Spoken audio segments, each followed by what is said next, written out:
Ribeirão, olá, toda a região metropolitana de Ribeirão Preto. Hoje o bate-papo é com o Dr. Luiz Fernando Maldonado. Nós entraremos em alguns assuntos, inclusive assuntos bem recentes e atuais, como festas juninas em condomínio, mas também sobre multas, exceções, como se tratar tudo isso. Então, o Dr. Luiz Fernando está aqui comigo para tirar todas essas dúvidas. Bem-vindo, doutor. Boa tarde, Rodrigo. Obrigado, é sempre um prazer estar com você, com a sua equipe, com os telespectadores. Vamos falar um pouquinho de condomínio, esclarecer as dúvidas. E são dúvidas, por exemplo, essa que nós estamos logo na tela, no GC, né, que é o procedimento correto para a aplicação de multas e o próprio direito de defesa. Então, como que deve ser feito, né? Essa questão das multas, ela é muito comum nos condomínios. E também multas, e aí vem uma pergunta que me fizeram hoje, na hora que você sugeriu o tema, há multas contra terceiros. Quem acaba arcando com elas? É o próprio condômino ou o terceiro também pode ser processado pelo condomínio? Existe um procedimento certo a ser observado na aplicação de multa por infração às regras internas do condomínio. Isso daí está previsto no regimento de cada condomínio ou na convenção, mas eu vejo muitos condomínios às vezes que aplicam errado e dá margem depois por um questionamento. O que acontece? O jeito errado que os condomínios fazem, eles aplicam a multa e já mandam direto o boleto e não dão direito de defesa para a pessoa. Esse procedimento é errado. O procedimento correto é: você vai aplicar penalidade por algum tipo de infração ao condômino, você então tem que mandar uma notificação da aplicação da multa, dando um prazo de defesa. Se ele não apresentar a defesa no período, seja 5, 10, 15 dias, aí sim você gera o boleto para ele fazer o pagamento. Então você já não pode aplicar a multa e já mandar o boleto junto. Você tem que dar um prazo para ele se defender. Só depois disso que você gera o boleto. E se por acaso o condômino recorrer, porque existe o direito de recurso, algumas convenções prevêem o recurso para o Conselho Fiscal, outras prevêem para a Assembleia, que é o órgão soberano do condomínio. Então, se o condômino apresentar defesa, a multa ela tem que ficar suspensa até o julgamento da Assembleia, que é um outro erro também que alguns condomínios cometem. Eles aplicam multa, querem que o morador paga, e depois, se o recurso for acolhido, devolve o dinheiro. Não é dessa forma que a jurisprudência entende. Então, o condômino ele recorreu, a multa fica suspensa, em uma próxima Assembleia, coloca-se em pauta para julgamento. Se a Assembleia acolher o pedido dele, essa multa é cancelada. Se a Assembleia mantiver a aplicação da multa feita pelo síndico, aí sim pode ser feita a cobrança, inclusive judicial, se necessário. Em relação a terceiros, um visitante do morador, um prestador de serviço do morador, cometeu algum tipo de infração às normas, quem responde por isso? O condômino. O condomínio, ele não tem nenhuma relação com esse terceiro, o visitante, o prestador de serviço. Então, ele não vai cobrar dessa pessoa o dano, a infração pela penalidade. Quem colocou ela para dentro se tornou responsável por ela. Então, o condômino que recebe o seu visitante, recebe o seu prestador de serviço, ele se torna responsável pelo seu visitante prestador de serviço. Então, ele vai ser penalizado. Ele pode até pessoalmente não ter praticado nenhuma conduta, mas uma pessoa que estava sob a responsabilidade dele cometeu o ato, cometeu a infração. Então, a multa vai para o condômino. Essa questão do direito de defesa, como que ela deve ser feita? Ela deve ser feita por escrito? O síndico chama a pessoa para poder fazer a sua defesa oral? Às vezes é uma coisa mais simples, né? Nada tão grave. Como que deve ser feita através de um advogado também? É uma defesa extremamente simples, sem formalidades. Não há necessidade de ser feita por um advogado, embora se o condômino quiser contratar um advogado para isso, não tem problema. Mas ele mesmo pode fazer, mas geralmente tem prazo a ser feito, que é de acordo com o que cada convenção prevê, ou regimento interno. Tem convenção que prevê 3 dias de recurso, tem convenção que prevê 15 dias, então o condômino precisa ver a convenção do seu respectivo condomínio. mas ele tem que apresentar um recurso escrito, sem muitas formalidades, endereçado ou ao síndico, ou ao conselho, ou à assembleia, conforme a convenção estabelecer para quem é o recurso, e apresentando seus motivos, as suas razões pela qual ele quer que o recurso seja retirado ou que ele considere indevido, e pede então para que seja colocado numa próxima assembleia em julgamento. E é extremamente simples, não tem muita formalidade, justamente porque é algo que existe um tratamento formal dentro do condomínio, tem um rito, mas não há uma exigência técnica muito rigorosa, até pela simplicidade, às vezes, da situação envolvida. Ô Luiz, mas também tem aquela questão do livro de ocorrências, né? Existe possibilidade do sigilo nesse livro de ocorrências? Por quê? Porque em muitos casos o condômino não quer entrar em algum tipo de conflito. Principalmente isso acontece em condomínios de alto padrão, em que não quer que a outra pessoa saiba que ele fez uma denúncia, que ele fez algo, né, expondo determinado condômino. Então, existe a possibilidade do sigilo e como deve ser feita? Existe sim. Hoje em dia, o livro de ocorrências, aquele tradicional livro que fica na portaria para os moradores fazerem algum tipo de reclamação, ele até existe em muitos condomínios. Só que a maioria dos condomínios estão optando por abrir chamados através ou do e-mail do síndico, da administradora, ou através de um aplicativo da administradora, mas que o síndico tem acesso, justamente para preservar o sigilo da reclamação. Então, é importante que haja a reclamação formal para o síndico poder agir. Aquela reclamação de boca não dá respaldo para o síndico agir, porque ele não tem como se resguardar do que foi pedido para ele. Então, vai parecer que foi ele que quis fazer, pode parecer que é uma implicância, alguma coisa assim. Então, o ideal é que o condômino reclamante faça a sua reclamação, seja no livro, no e-mail do síndico, no aplicativo da administradora, para que o síndico tenha o respaldo para agir. Mediante isso, ele vai aplicar advertência ou multa, conforme for o caso. Sobre o livro propriamente dito, que é tradicional, embora já esteja caindo em desuso, existe o direito ao sigilo, embora esse direito ele não seja absoluto, porque numa eventual necessidade de uma ação judicial, que o condômino questione a multa, o síndico vai precisar abrir quem reclamou para chamar essa pessoa para ser testemunha e sustentar aquela multa. Então, dentro do condomínio, ela é sigilosa, mas se houver um procedimento judicial, ela pode se tornar aberta, né? Pode se quebrar o sigilo dela. Ou seja, aquela pessoa... Aí vem naquele negócio, né? Eu quero paz, eu quero razão. A partir do momento que você busca a paz, você não vai buscar um livro de ocorrência e não vai acabar expondo o vizinho, por menor que seja o problema. Vou dar um exemplo. Gato que fica invadindo o terreno alheio, né? Que fica manchando a parede. Isso eu já vi várias vezes reclamações no livro de ocorrência. Então, isso é muito comum. Mas na hora que você pede sigilo, por quê? A pessoa é reincidente. Não adiantou uma, duas, três, não foi de forma correta a utilização de uma multa. Por quê? Na hora que você multa um determinado condômino, precisa doer no bolso. Se não dói no bolso, existe um valor para ele irrisório, então não vai existir nenhum tipo de diferença. A multa naquele momento. Por mais que elas tenham um papel... e que é o que eu não acho, né, um papel de informação, um papel de educação, principalmente o papel educacional, deveria ser feito antes o papel educacional. A multa realmente é um outro tipo de papel, né, aquele que você precisa arcar com a consequência daquilo que foi feito. Agora, a reincidência, os problemas reincidentes que acontecem, até qual é o limite do síndico, ou até que momento o síndico precisa ter esse limite para tomar uma providência maior. E aí eu também questiono essas multas. Elas podem variar de quanto a quanto?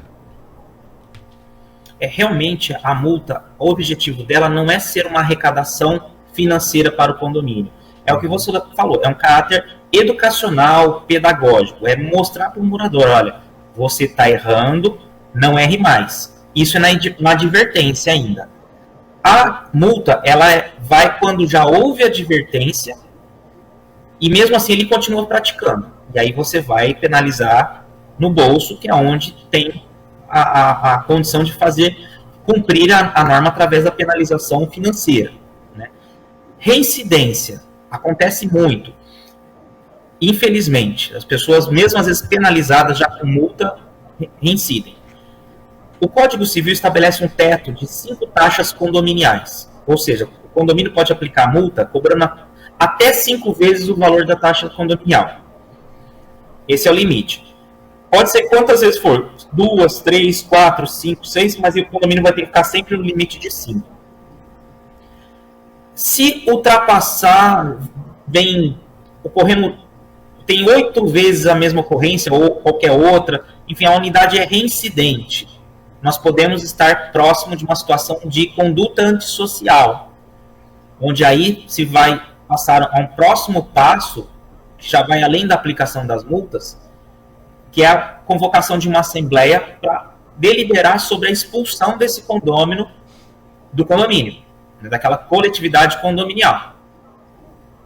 E a aplicação de uma multa específica por essa conduta, que essa pode ser de até 10 vezes a taxa de condomínio. Então, o síndico pode aplicar a multa de até 5 vezes. Recorrente, e mesmo assim não sendo suficiente, pode chamar uma assembleia para aplicar a multa de 10. Aí, mas a multa de 10 só a assembleia tem poder para isso. E... Era até uma questão relacionada a isso também. O síndico ele precisa, então, ter total convicção daquilo que ele está fazendo, para não ocorrer em uma injustiça nesse caso. O que você tem visto no mercado, né, ou no dia a dia dos síndicos que existem aqui no mercado em Ribeirão, são maiores falhas em se colocar, em se adequar uma conduta a uma determinada infração, ou porque essa infração não existe perante ao que foi direcionado na Assembleia, ou nada relacionado à vida civil. O que você tem mais identificado no dia a dia? Olha, está falhando um pouco o grupo de síndicos em estudarem um pouquinho mais, precisa se investir mais em advogados nessa área em Ribeirão, para que consigam pelo menos dar um suporte jurídico a esses condomínios, principalmente uma cidade que cresce cada vez mais em condomínios. Ontem nós estivemos aqui com o pessoal da Pafil, para o ano que vem serão quase 27 mil novos itens, né, novas casas, novos dentro de condomínios ou lotes que sejam. Uma outra empresa vem lançando mais empreendimentos aqui na cidade, na Zona Leste. Então a questão estão preparados para se adequarem a essa questão do que existe uma assembleia e também naquilo que você pode fazer, né, com convicção, sem cometer injustiça? E aí eu pergunto também, e a injustiça pode se tornar alvo o síndico? Eu vejo assim bastante dividido até essa situação do cuidado do síndico. Os síndicos com os quais eu trabalho, eles têm um perfil bastante cauteloso. Eles sempre me perguntam se tem respaldo jurídico, se tem respaldo na convenção. Então, os síndicos com os quais eu tenho convivência, eles são bastante cautelosos. Se tem previsão, se tem como agir, se tem prova, eles fazem advertência e multa. Se não tem, eles ficam com uma certa cautela, porque eles também não querem cometer uma ilegalidade. Mas eu já fui procurado por moradores de outros condomínios que me passam, às vezes, multas que foram aplicadas por síndicos desses respectivos condomínios, que são absurdas, sem nenhum tipo de prova, que é facilmente derrubável. Recentemente eu recebi um caso que sequer foi dado direito de defesa, como a gente falou agora há pouco. Já pegou, já mandou a multa, já mandou o boleto. E outro detalhe, não constou o dia e horário da infração. Então, não pode ser genérica também a aplicação da multa. Tem que especificar dia e horário para a pessoa ter condições de se defender. Então, tem muitos síndicos que não estão preparados, aplicam multas sem qualquer respaldo e no conteúdo da multa não colocam o básico para ter uma garantia. Né? E isso daí demonstra que, às vezes, eles precisam, sim, de uma assessoria jurídica para evitar esse tipo de ilegalidade, porque isso daí, desaguando no Poder Judiciário, o morador questionando multa aplicada de forma errada, é custo para o condomínio, porque vai ter que arcar com os honorários do advogado que venceu o processo. E o advogado que pegar uma situação dessa com irregularidades na aplicação de multa, a chance de êxito é grande. Então, pode colocar que teria um custo aí de R$1.500, R$2.000 por multa que for anulada. Então, se o síndico aplica 10 multas e as 10 forem anuladas na justiça por falhas, nós estamos falando aí de possíveis 10, 15, R$20.000 só com custo de advogado. Então, um procedimento que é tão simples como aplicar a multa, precisa ter um respaldo jurídico, senão coloca o condomínio em risco. Luiz, aí tem um outro caso também, seguindo essa mesma linha, né? Essa linha acusatória. E as perseguições. É muito comum isso existir em condomínio também. Olha, a pessoa não se identificou, o santo não bateu e acaba perseguindo por detalhes ínfimos e mínimos. Só que o síndico acaba comprando a ideia. E o que pode ser feito neste momento? A partir que se identifique que aquele condômino vem sendo perseguido dentro do condomínio por moradores e aí o síndico também aceitando essa situação. Infelizmente isso acontece. Já vi algumas situações extremamente desagradáveis em que isso realmente acontece, tanto de morador perseguir síndico, quanto de síndico perseguir morador. E nós sabemos que hoje, nós temos aí a lei do stalking, né? Que hoje perseguir é crime. Então, existem várias situações que configuram o stalking, que todos devem ter cuidado. Tanto o morador em relação ao síndico, em relação à cobrança em relação ao síndico, cobranças, postagens em grupos de WhatsApp, quanto da parte do síndico também. Às vezes também, se o síndico é morador, está no grupo do WhatsApp, não debochar desse morador em grupo, não demonstrar perseguição e ter provas, né? O que vai eximir um síndico da responsabilidade de uma eventual perseguição, ele estar embasado em provas. Então, é muito importante que o síndico, para evitar essa configuração de uma perseguição, ele tenha como se respaldar e demonstrar a veracidade do que ele está alegando. Se isso vier a acontecer, o condomínio corre um sério risco de sofrer um processo tanto para anulação das multas, que aí nesse caso vai ser o menor dos problemas, quanto por um processo de stalking, assédio moral, indenização por danos morais. Então o síndico tem que tomar muito cuidado para não perseguir morador de forma assim, sem fundamento, injusta, por problema pessoal. Ele tem que se basear sempre na realidade dos fatos. Ele não pode misturar um problema, uma incompatibilidade de gênio que ele tem com o morador com a aplicação de penalidades que não existem e que são fantasiosas. Eu vou para o Savenhago agora. Não? Ainda não, Thiago? Não, então eu vou direto para o assunto, porque ia dar uma pausa para poder falar sobre a festa junina, mas já falo então sobre a festa junina. Vamos entrar já nessa seara, porque é algo que vem acontecendo e vai acontecer muito nesse período de junho, principalmente, né? E acaba se prolongando até junho. Mas quais são as adequações para que aquele condomínio não cause problemas, principalmente a terceiros, né, na sua vizinhança, às vezes uma festa, algo que ele queira fazer, um fechamento em um determinado local na rua, principalmente condomínios que estão lá no final, né, gostam de fazer esse tipo de situação. Então, qual é o limite para que haja uma situação interna e externa com equilíbrio? A festa junina, as festas juninas de uma forma geral em condomínios, elas já são tradição, inclusive na cidade. Tem condomínios até que são famosos em Ribeirão pela festa junina, né? E é algo assim, é cultural, né, da cultura do brasileiro. Então é algo que é saudável de ser feito, até porque um dos propósitos de condomínio é incentivar, estimular o convívio social entre as pessoas. Às vezes as pessoas chegam naquela correria no dia a dia, no trabalho, e mal se falam, né? Só ficam trancadas dentro do apartamento.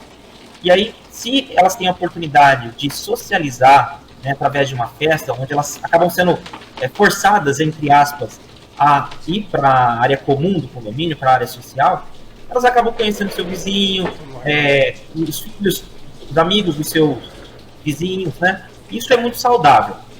Como que o condomínio deve fazer isso, né? Alguns condomínios, para não se envolver diretamente, eles terceirizam a festa junina. Então, existem empresas que têm um grupo, né, de vendedores ali, que vende o pastel, o cachorro-quente, a bebida, e esse pessoal ele já tem um grupo, eles vêm no condomínio, montam tudo eles ficam com o lucro, né? E o condomínio apenas cede o espaço, então não há o envolvimento do condomínio. O condomínio apenas promove a realização desse espaço. Há outras situações em que o condomínio, por exemplo, ele mesmo, entre os moradores ali, se organizam para eles mesmos venderem os itens, né? O cachorro-quente, o pastel, enfim, as bebidas da festa junina. E aí o lucro fica para o condomínio. Quando há esse tipo de festa que é promovida pelo próprio condomínio, diferente dessa que ele traz terceiros para promover a festa, aí nesse caso, como vai ter uma arrecadação, o síndico depois precisa prestar contas, inclusive de forma separada, do que arrecadou e do que gastou nessa festa junina. Então é importante ficar atento a isso, né? Esse tipo de movimentação financeira dentro do condomínio que pode trazer lucro, mas precisa ser prestado contas. Mas hoje, pela praticidade, porque até os síndicos, os moradores hoje acabam não tendo tempo de preparar uma festa complexa, eles acabam terceirizando. Então vem lá o pessoal, as empresas que são especializadas nesse tipo de evento, montam as barraquinhas, vende, vão embora, limpam tudo e aí acabou a festa. Aí no caso o objetivo é só a socialização. Doutor, eu quero agradecê-lo pela participação, preciso encerrar um pouquinho mais cedo hoje, agradecê-lo mais uma vez, ouvintes, telespectadores, e até amanhã, aliás, amanhã não, até segunda, se Deus assim nos permitir. Hora do Consumidor.